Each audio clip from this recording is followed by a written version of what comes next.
मैं ब्रह्मा विष्णु महेश की पूजा कभी नहीं करूंगा और मैं ब्रह्मा विष्णु महेश को भगवान भी कभी नहीं मानूंगा। यह शपथ दिलवा रहे थे दिल्ली सरकार के यानी कि केजरीवाल के मंत्री राजेंद्र पाल गौतम। वे एक 10,000 लोगों के समूह को दशहरे के अवसर पर एक धर्म सभा में ऐसी शपथ दिलवा रहे थे। जाहिर है इस पर बवाल मचना था और उन्हें इस्तीफा देना पड़ा। नमस्कार, सहज सियासत में आपका स्वागत है। मैं हूं वेद मिश्रा।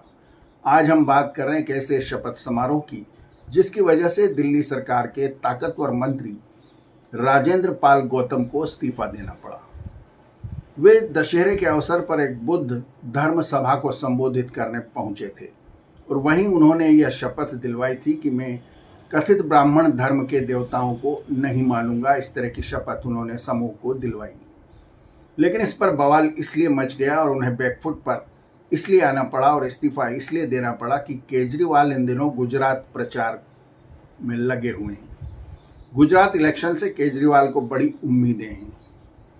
खैर, गुजरात इलेक्शन की बात हम बाद में करते हैं। पहले भगवान बुद्ध की कुछ शिक्षाओं पर हम नजर डालते हैं क्योंकि मामला इसी से जुड़ा हुआ है। लगभग 2500 साल पहले गौतम बुद्ध का जन्म इस पृथ्वी पर हुआ। उस समय उत्तर वैदिक काल चल रहा था और ब्राह्मण धर्म यानी कि वैदिक धर्म अपने पतन की ओर अग्रसर था। ब्राह्मणों में अज्ञान इतना बढ़ गया था कि वे वेदों का मनमाना अर्थ करने लगे थे। मनमाना भी इतना अधिक कि उससे अनेक कुप्रथाएं जन्म ले रही थी। जैसे अश्वमेध यज्ञ के नाम पर घोड़ों को यज्ञ में जलाया जा रहा था। नरमेघ यज्ञ के नाम पर इंसानों को उसमें काट कर डाल दिया जाता था। इतने घृणित कृत्य देखकर भगवान बुद्ध बेहद द्रवित हो गए। उन्होंने ब्राह्मणों से पूछा कि यह आप ऐसा कर्म क्यों करते हैं।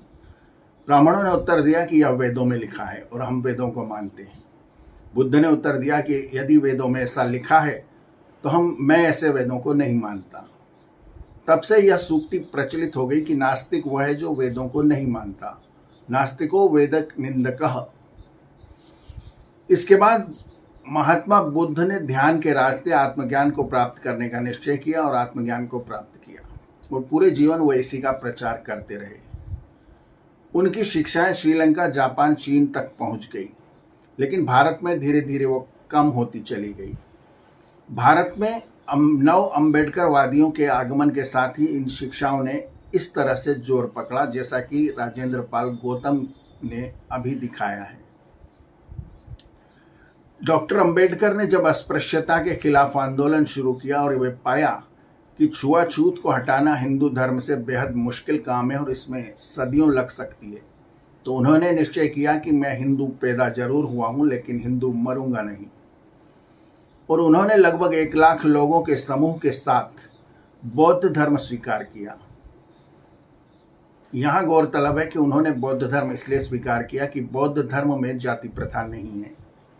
जाति प्रथा तो इस्लाम और ईसाई धर्म में भी नहीं है, लेकिन डॉक्टर अंबेडकर ने बुद्धिज्म को स्वीकार किया क्योंकि बुद्धिज्म सनातन की ही एक धारा थी जो लगातार बहती चली आ रही थी।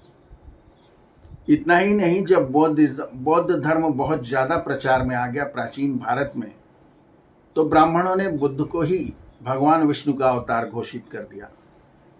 लेकिन बुद्ध धर्म के जो वास्तविक मानने वाले थे वो इस झांसे में नहीं आए और अपनी अलग धारा चलाते रहे।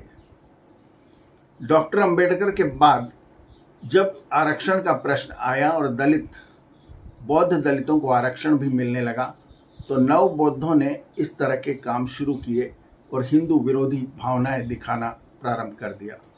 राजेंद्र पाल गौतम का यह वक्तव्य या यह क्रियाकलाप उसी का नतीजा है।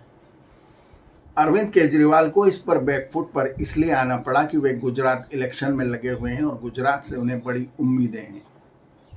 गुजरात बीजेपी की प्रयोगशाला कहा जाता है, हिंदुत्व की प्रयोगशाला, और वहां इस वीडियो ने तहलका मचा दिया। अरविंद केजरीवाल के खिलाफ बड़े बड़े पोस्टर राजकोट, अहमदाबाद, बड़ौदा जैसी जगहों पर लगे जहां वे जाने वाले थे कि मैं ब्रह्मा विष्णु महेश को नहीं मानता, और उसमें अरविंद केजरीवाल को मुस्लिम टोपी लगाए हुए बताया गया था। जाहिर है अरविंद केजरीवाल इस मौके पर यह अफोर्ड नहीं कर सकते थे कि उनकी हिंदू विरोधी छवि गुजरात में बने। आखिर वोट दा मामला जो ठहरा, इसलिए अरविंद केजरीवाल ने राजेंद्र पाल गौतम को तुरंत इस्तीफा देने को कहा और उन्हें इस्तीफा देना पड़ा। लेकिन इतना निश्चित है कि अगर गुजरात इलेक्शन न होता तो शायद राजेंद्र पाल गौतम को इस्तीफा देना नहीं पड़ता। लेकिन जो डैमेज होना था वो हो चुका। गुजरात में आपके चुनाव अभियान को इस राजेंद्र पाल गौतम के इस कार्य से बहुत बड़ा धक्का लगा है। बहरहाल बौद्ध धर्म सनातन का ही एक हिस्सा है और रहेगा भी, लेकिन नव बौद्धों के इस आक्रामक रवैये से कथित हिंदू और बौद्धों के बीच में तनाव का वातावरण कुछ समय के लिए जरूर निर्मित हो जाता है। इसे रोकने की और सोचने की जरूरत है। से सियासत में आज इतना ही। अगले किसी मुद्दे पर फिर बात करेंगे। तब तक के लिए धन्यवाद। वीडियो देखने का शुक्रिया। चैनल को सब्सक्राइब करें और बेल आइकन के बटन को जरूर दबाएं ताकि जब नया वीडियो अपलोड हो तो उसकी सूचना आपको तुरंत मिल सके। धन्यवाद। Thank you. नमस्ते।